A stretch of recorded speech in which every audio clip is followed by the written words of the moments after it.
¿Qué ocurre cuando un joven presidente africano desafía, en directo y sin titubear, a las mayores potencias del planeta? Esta pregunta, aparentemente sencilla, mantuvo en vilo a millones de personas cuando, en septiembre de 2025, Ibrahim Traoré, el presidente más joven de Burkina Faso, subió al podio de la Asamblea General de las Naciones Unidas en Nueva York, listo para pronunciar un discurso que pasaría a la historia. Nada de lo que ocurrió ese día fue casualidad. El mundo entero aguardaba lo que muchos suponían sería un acto de sumisión.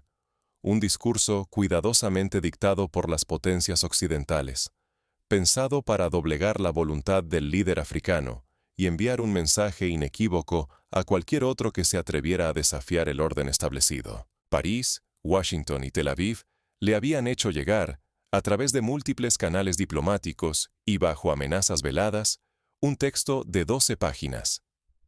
Ese texto, una confesión pública de supuesta culpa y arrepentimiento, buscaba transformar la intervención de Traoré en un ritual de humillación global, un recordatorio a todo el continente africano de quién escribe la historia y quién debe someterse a ella. El ambiente en la gran sala de la Asamblea General era eléctrico. Cientos de líderes mundiales, enviados especiales, diplomáticos veteranos y millones de espectadores alrededor del planeta contenían el aliento, preguntándose si presenciarían la rendición de un presidente o el nacimiento de una leyenda africana. La tensión se podía cortar con un cuchillo, y la pregunta flotaba en el aire como una amenaza. ¿Se quebraría Traoré bajo presión o defendería la dignidad de un continente con una sola voz? Ignorar lo que sucedió en ese salón sería perder una lección vital. Cómo la resistencia, la memoria y la dignidad pueden desafiar a quienes siempre han impuesto las reglas, y cómo un solo acto puede alterar el destino de pueblos enteros en cuestión de segundos. Para entender la magnitud de ese instante, hay que conocer el contexto y la batalla silenciosa que lo precedió, así como los ecos históricos de luchas similares. Antes de entrar al salón, Traoré ya era un símbolo incómodo para los poderosos. Su historia personal es la de muchos jóvenes africanos que han crecido bajo el peso de siglos de injusticia. Nació en una familia humilde en Burkina Faso, un país marcado por la pobreza, las inestabilidades políticas y la sombra constante del intervencionismo extranjero.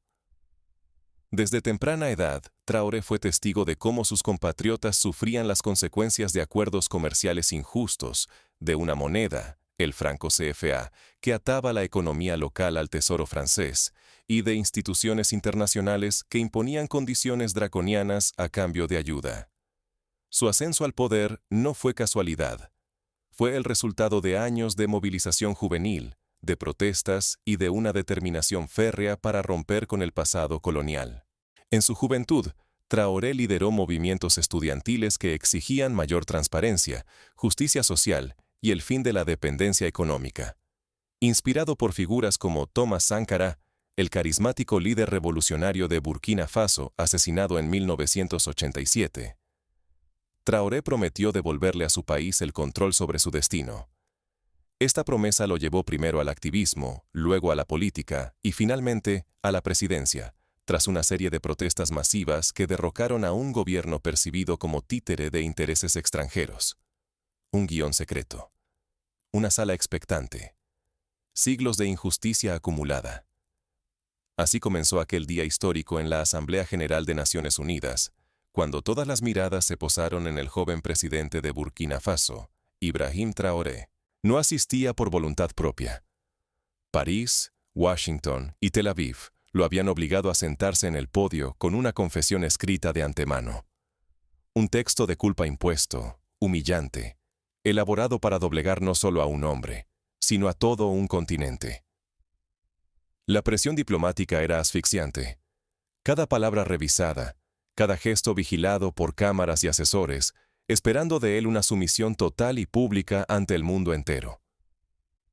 El protocolo había sido calculado para que no hubiera margen de improvisación, pero la historia demuestra que la dignidad y la valentía no se someten a guiones impuestos. Para entender cómo Traoré llegó a esta posición límite, hay que mirar atrás y repasar la historia de África, un continente que ha soportado, a lo largo de más de 5 siglos, Crímenes sistemáticos perpetrados por potencias occidentales. Primero fue la esclavitud transatlántica, que arrancó decenas de millones de vidas y desmembró familias, cimentando la riqueza de Europa y América sobre la sangre africana. Luego vinieron siglos de colonización directa, donde países enteros fueron repartidos como piezas de ajedrez en la Conferencia de Berlín de 1884, sin que ningún africano estuviera presente en la sala. Después, el neocolonialismo y mecanismos como el franco CFA, que hasta hoy atan a 14 países africanos a la economía francesa y les impiden tomar decisiones soberanas sobre sus propios recursos. No son solo datos fríos. Cada cifra es una historia de sufrimiento. Por ejemplo, durante el comercio transatlántico de esclavos, familias enteras eran arrancadas de sus aldeas en lo que hoy es Ghana, Senegal o Nigeria. Los supervivientes de la travesía, encadenados en barcos, eran vendidos en América y obligados a trabajar en plantaciones de algodón, caña de azúcar y café. Sus descendientes aún viven con las secuelas. Comunidades africanas enteras fueron desestructuradas, y la riqueza generada nunca regresó a su origen. La imposición del franco CFA es otro ejemplo tangible de neocolonialismo. Desde 1960, 14 países africanos deben depositar la mitad de sus reservas monetarias en el Tesoro francés. Esto significa que, cada vez que un país como Senegal o Costa de Marfil quiere financiar un hospital o una escuela, debe pedir permiso al gobierno francés. Se calcula que desde entonces, Francia ha retenido más de 500 millones de dólares en reservas africanas. A cambio, ofrece estabilidad financiera, pero a un precio de dependencia perpetua. El saqueo de recursos no solo es histórico, sino actual. En Nigeria, la extracción petrolera por parte de multinacionales como ExxonMobil y Total ha dejado tras de sí ríos envenenados, suelos tóxicos y comunidades enteras condenadas a la pobreza. En el delta del Níger, más de 30 millones de personas viven rodeadas de contaminación, con una esperanza de vida que apenas supera los 50 años. La riqueza generada por el petróleo rara vez beneficia a la población local. En cambio, financia lujos en París, Londres y Nueva York. El genocidio de Ruanda en 1994 es otro ejemplo doloroso de la complicidad occidental. Mientras 800.000 personas, en su mayoría tutsis, eran masacradas en apenas 100 días, las potencias occidentales miraban hacia otro lado. Francia, en particular, fue acusada de proteger a los responsables de las matanzas y de obstaculizar los esfuerzos internacionales para detener la violencia. La impunidad persiste hasta hoy, y las heridas siguen abiertas en la memoria colectiva africana. No era solo un acto teatral lo que se esperaba de Traoré. Las capitales del poder global querían que se rindiera como otros líderes africanos antes que él. Mobutu Sese Seko en Zaire, que fue sostenido por décadas gracias a armas y dinero provenientes de Washington y París. O dictadores instalados durante la Guerra Fría para servir de peones en el tablero geopolítico, a cambio de sacrificar la soberanía y la dignidad de sus pueblos. Una confesión pública no solo reforzaba el relato occidental, sino que anulaba reclamos históricos de justicia y legitimaba nuevas formas de intervención y control. Si olvidamos este contexto, si dejamos que la historia sea reescrita por los vencedores, la verdad sobre África queda enterrada, y la manipulación y el silencio se perpetúan generación tras generación. Con este peso sobre sus hombros, Traoré enfrentaba la mayor prueba de su vida. Lo que estaba en juego era mucho más que su dignidad personal. Era la memoria, la justicia y el destino de todo un continente. Es importante recordar otras figuras históricas que, en momentos clave, eligieron resistir. Nelson Mandela, por ejemplo, pasó 27 años en prisión antes de convertirse en presidente de Sudáfrica. Su resistencia no solo fue un acto de valentía individual, sino un faro para millones que sufrían el apartheid. Thomas Sankara, otro referente burkinés, intentó transformar radicalmente su país antes de ser asesinado en 1987. Su legado aún inspira a generaciones enteras. Pero lo que nadie esperaba era cómo, Bajo esa presión insoportable, Traoré lograría transformar el escenario en una oportunidad histórica. El siguiente giro cambiaría la narrativa para siempre, recordando los momentos en que líderes como Patrice Lumumba, asesinado por exigir la independencia verdadera del Congo, se atrevieron a decir la verdad frente a la injusticia global. Cuando le tocó hablar, Traoré no se quebró ni pidió perdón. Frente a la Asamblea General, su voz rompió el aire con una acusación sin precedentes. No confesó delitos ajenos, acusó con firmeza. Convertido en juez, enumeró, como latigazos, 10 crímenes cometidos contra África por las mayores potencias del mundo, con ejemplos concretos y nombres propios. Primero, la esclavitud transatlántica. Millones de africanos arrancados de sus hogares, vendidos como mercancía para levantar imperios de algodón y azúcar. No fue un fenómeno aislado. En países como Benín, aún existen puertas del no retorno, donde los esclavos eran embarcados rumbo a América. Las cicatrices permanecen tanto en la memoria como en la economía. Segundo, el saqueo financiero a través del franco CFA, la moneda que mantiene a 14 países africanos atados al tesoro francés. Pequeños agricultores y comerciantes ven cómo sus ganancias no les permiten prosperar debido a la devaluación de su moneda y las restricciones impuestas desde París. Tercero, el genocidio de Ruanda. 800.000 vidas africanas apagadas mientras Occidente observaba en silencio. Francia fue señalada en informes internacionales por entrenar y armar a las milicias responsables de las masacres. Cuarto, la deuda impuesta por el Fondo Monetario Internacional, que mutiló presupuestos y condenó hospitales vacíos, convirtiendo enfermedades curables en sentencias de muerte para miles de niños africanos. Países como Zambia vieron desaparecer casi el 40% de su presupuesto sanitario a causa de recortes obligados por el FMI. Quinta, la destrucción deliberada de la agricultura. Campesinos arruinados por políticas de liberalización, mientras corporaciones extranjeras se enriquecen con el cacao y algodón africano. Ghana, uno de los mayores productores mundiales de cacao, sufrió la bancarrota de miles de agricultores cuando se obligó a abrir el mercado a grandes empresas como Nestlé y Cargill. Sexta, el asesinato de líderes africanos. Patrice Lumumba en el Congo, Thomas Sankara en Burkina Faso, y tantos otros, silenciados por desafiar la humillación y reclamar dignidad para sus pueblos. Séptima, la intervención extranjera durante la Guerra Fría, cuando dictadores fueron sostenidos por armas y dinero del norte, y millones de africanos cayeron en la miseria. Mobutu Sese Seko, instalado y sostenido por Estados Unidos en el antiguo Zaire, saqueó los recursos nacionales mientras la población se hundía en la pobreza. Octava, el saqueo del petróleo nigeriano. Campos envenenados, pueblos condenados a la miseria, mientras multinacionales se llevan la riqueza. El delta del Níger, una de las regiones más ricas en petróleo, es hoy uno de los lugares más contaminados del planeta. Novena, la proliferación de bases militares occidentales en suelo africano, cada una nueva cadena en la soberanía africana. Estados Unidos, por ejemplo, mantiene 29 instalaciones en el continente, justificándolas como garantes de la estabilidad, pero en realidad limitan la autonomía de los países anfitriones. Décima, la manipulación de los derechos humanos. Un arma selectiva utilizada para castigar y controlar a quienes no obedecen a los intereses occidentales. Mientras se condena a países como Zimbabue o Sudán por violaciones a los derechos humanos, se guarda silencio sobre regímenes aliados en Chad o Gabón, donde las mismas prácticas se toleran porque sirven a intereses extranjeros.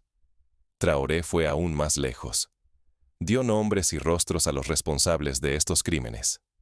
Señaló a Emmanuel Macron, no solo como presidente, sino como heredero directo del colonialismo francés. Acusó a Donald Trump de transformar el sufrimiento africano en moneda de cambio para negociar petróleo y tratados comerciales, y encaró a los líderes del Fondo Monetario Internacional, acusándolos de disfrazar la opresión como desarrollo, levantando verdaderas prisiones financieras sobre los países africanos. La sala, habituada al teatro diplomático y a discursos cuidadosamente medidos, quedó paralizada en un silencio glacial. Nadie aplaudió. Nadie sonrió. El ambiente era una cuerda tensa, a punto de romperse. Por primera vez en décadas, el guión había sido destruido.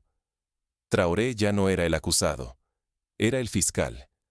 La historia estaba siendo reescrita ante los ojos del mundo, recordando momentos como el discurso de Fidel Castro en 1960 en la ONU, cuando desafió a Estados Unidos en su propio terreno, o el de Nelson Mandela, que denunció el apartheid ante la indiferencia internacional. El riesgo era total: la marginación política, la represalia internacional, el aislamiento de Burkina Faso. Pero también existía la oportunidad única de romper las cadenas, transformar la vergüenza en orgullo y la humillación en dignidad colectiva. Los precedentes históricos muestran que, cuando un líder se atreve a desafiar el orden mundial, puede inspirar movimientos de cambio masivo. Así ocurrió con los discursos de Martin Luther King en Estados Unidos, que movilizaron a millones por los derechos civiles, o con los líderes anticoloniales que, a fuerza de coraje, lograron la independencia de sus países. Mientras la tensión ardía en la sala, Traoré se mantuvo erguido, esperando la reacción del mundo. Nadie podía prever qué ocurriría después de semejante desafío. Cada segundo parecía una eternidad, y la sensación era la de estar presenciando un momento que quedaría grabado en los libros de historia. La verdad se desbordó y ya no pudo ser contenida.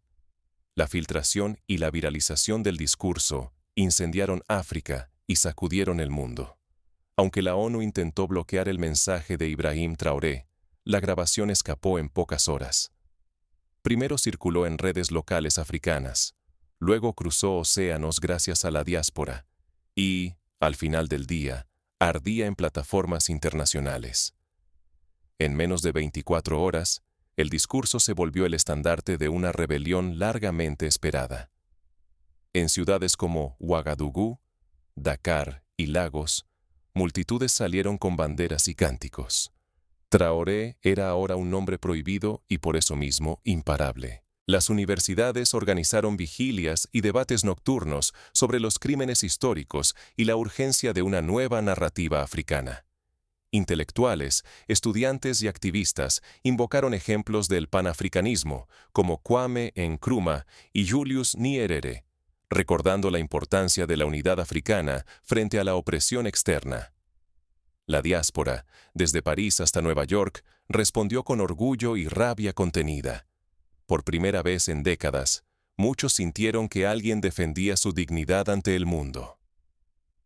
Hashtags incendiarios volaron en redes sociales. Murales surgieron en las calles de barrios africanos en Europa y América. Y los foros digitales estallaron en apoyo, pero también en confrontación. Nada volvía a ser neutral. La discusión se extendió a universidades de todo el mundo, donde se organizaron simposios y mesas redondas para analizar el impacto del discurso y debatir sobre el colonialismo contemporáneo. Las protestas crecieron frente a embajadas francesas y estadounidenses en capitales africanas. Grupos juveniles exigieron el fin del franco CFA, el retiro de bases militares foráneas y la revisión de pactos comerciales. El eco del discurso se transformó rápidamente en acción política y desafío colectivo. En Burkina Faso, el gobierno convocó a una consulta nacional para decidir sobre la permanencia en la zona CFA, mientras en Senegal se organizaron marchas multitudinarias exigiendo la renacionalización de recursos estratégicos. En Occidente, la alarma no tardó. Gobiernos y medios tildaron la intervención de amenaza peligrosa, temiendo que otros líderes africanos siguieran el ejemplo. Las cancillerías convocaron reuniones urgentes y el debate se tornó feroz. ¿Se trataba de un acto irresponsable o de una verdad innegable? Analistas discutieron si Traoré era un incendiario que ponía en jaque la estabilidad mundial, o un líder moral con el poder de cambiar la historia. Algunos lo tacharon de populista. Otros, incluso en Europa, admitieron la fuerza de sus argumentos y la necesidad de rehacer el diálogo sobre el pasado colonial y sus cicatrices presentes. Ya no solo estaba en juego la reputación de un presidente. El discurso reabrió heridas sobre memoria, reparación y el derecho de los pueblos a decidir su destino. Para los sectores conservadores, el miedo creció. Para millones, era justicia por fin pronunciada en voz alta. Se reabrió el debate sobre las reparaciones históricas, una demanda largamente ignorada por los países occidentales. Organizaciones de derechos humanos pidieron investigaciones internacionales y la creación de fondos de compensación para las víctimas del colonialismo y la esclavitud. Las consecuencias fueron inmediatas y palpables. La imagen de Traoré se convirtió en un símbolo y su mensaje en un desafío abierto al relato oficial. La crisis apenas comenzaba. Países africanos comenzaron a coordinarse para revisar tratados comerciales, limitar la influencia de empresas extranjeras y exigir mayor representación en organismos internacionales como el Fondo Monetario Internacional y el Banco Mundial. Mientras las calles seguían agitadas, los gobiernos se preparaban para responder. Traoré, convertido ya en símbolo, tenía que decidir el próximo movimiento. La historia ofrece ejemplos de lo que puede venir después de un momento así. Tras el discurso de Kwame Nkrumah en la independencia de Ghana, decenas de países africanos siguieron el mismo camino. Tras la caída del muro de Berlín, la presión popular aceleró el fin de regímenes autoritarios en Europa del Este. Un acto de coraje puede desencadenar consecuencias imprevisibles e irreversibles. ¿Qué puedes descubrir tú en un acto de resistencia en una sala donde todo está calculado para silenciarte? Hay momentos en la historia donde la voz de uno se convierte en eco de millones, reclamando un lugar, exigiendo verdad. La dignidad no se ruega, se defiende. Cuando Ibrahim Traoré rechazó leer el discurso impuesto, no solo rompió un papel, quebró la costumbre de bajar la cabeza ante los poderosos. Sostuvo la mirada, incluso sabiendo que enfrente estaban gigantes acostumbrados a dictar el guión. La memoria no se borra porque convenga. Cada crimen nombrado, desde la esclavitud hasta el expolio moderno, es una herida abierta, un recordatorio de que el pasado no desaparece por decreto. Olvidarlo da fuerza al opresor, recordarlo enciende al oprimido. Las luchas por la memoria histórica, como las emprendidas por los descendientes de esclavos en Brasil o los pueblos indígenas en América, demuestran que la resistencia es posible y que la verdad, tarde o temprano, sale a la luz. El coraje cambia la historia cuando la verdad se dice en voz alta, aunque no haya certezas de victoria. No sabemos si Traoré salió indemne, ni si el mundo cambió esa tarde. Pero en ese instante, el miedo cambió de lado. Quienes siempre callaron, alzaron la voz. Quienes imponían, probaron la incomodidad del acusado. El eco de ese momento sigue resonando, recordando el «Yo tengo un sueño» de Martin Luther King o el llamado de Desmond Tutu a la reconciliación en Sudáfrica. La identidad es la raíz de la libertad. El orgullo propio, saber quién eres y de dónde vienes, es el primer paso para romper cualquier cadena. En Nueva York, no solo habló Burkina Faso, habló África entera, habló cada persona alguna vez tratada como menos. La lección es universal. La dignidad no depende de la geografía ni del color de la piel, sino de la capacidad de resistir ante la injusticia. Ignorar estas lecciones perpetúa la opresión, propia y colectiva. Asumirlas te permite dejar de ser espectador y convertirte en protagonista. Porque la dignidad es contagiosa, el coraje también. Las revoluciones más profundas, desde la independencia de la India bajo Gandhi hasta la primavera árabe, comenzaron cuando individuos comunes decidieron no callar más. Así que te toca decidir. ¿Qué harás tú cuando la historia te pida el valor de resistir? A veces, un instante de coraje basta para reescribir el destino de muchos. El eco de esa sala sigue resonando, invitándote a actuar. No pidas permiso para ser libre. ¿Te atreves a reclamar lo que vale tu vida? Las palabras de Ibrahim Traoré no son solo ecos del pasado. Son un llamado urgente, un grito que atraviesa fronteras y siglos. Nos obligan a mirar de frente esa verdad incómoda. La dignidad no se mendiga, se arranca con coraje. ¿Quién decide tu valor? ¿La historia escrita por otros o tú con tus actos? Cada persona enfrenta esa elección silenciosa. Aceptar las cadenas invisibles de la costumbre, o romperlas y atreverse a desafiar la injusticia, aunque duela, aunque el mundo entero se oponga. El mayor enemigo es la indiferencia. Si callamos ante la humillación, si bajamos la cabeza ante el abuso, entregamos poco a poco lo más preciado, la libertad. Pero si elegimos alzar la voz, aunque tiemble, abrimos la puerta a cambiar nuestro destino y el de quienes vendrán después. Hay pasos muy concretos que puedes dar. Informarte sobre la historia real de tu país y tu continente. Exigir transparencia a tus líderes. Apoyar movimientos sociales que luchan por justicia y dignidad. Y educar a las nuevas generaciones para que no repitan los errores del pasado. Traoré nos recuerda que ningún poder es más fuerte que una conciencia despierta. No importa cuántas veces te digan que aceptes tu lugar, que te resignes. La dignidad no entiende de fronteras, ni de edades, ni de precio. Es un derecho que se defiende cada día, en cada palabra, en cada gesto. El ejemplo de Traoré puede inspirarte a actuar en tu propia comunidad, defender a quienes son discriminados, denunciar las injusticias en tu entorno y buscar alianzas con quienes comparten tus valores. Piensa, cuando mires atrás, ¿qué historia querrás contar? ¿La de un testigo mudo o la de quien se atrevió a cambiar algo? La Asamblea de Naciones Unidas fue solo un escenario. La verdadera revolución comienza en el momento en que decides no callar más. No esperes la señal. La dignidad se exige, no se suplica. La justicia se construye con actos valientes, no con discursos huecos. Hoy la pregunta es para ti. ¿Te conformarás con lo que te ofrecen o reclamarás lo que te pertenece por derecho? Recuerda que la historia está llena de ejemplos en los que la resistencia pacífica ha logrado transformaciones profundas.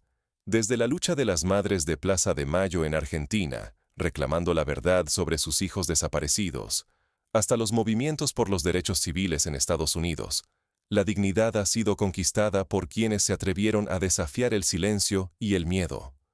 Tú también puedes ser parte de ese cambio. El legado de Traoré no depende solo de lo que ocurrió en esa sala, sino de lo que cada uno de nosotros decida hacer con esa inspiración. ¿Serás espectador o protagonista? ¿Dejarás que otros escriban tu historia o tomarás la pluma y reclamarás tu derecho a decidir? En última instancia, la dignidad es una elección diaria. No pidas permiso para ser libre. Atrévete a reclamar lo que vale tu vida. Las palabras de Ibrahim Traoré siguen retumbando. La dignidad no se mendiga, se arranca con coraje. Que ese eco te acompañe, hoy y siempre.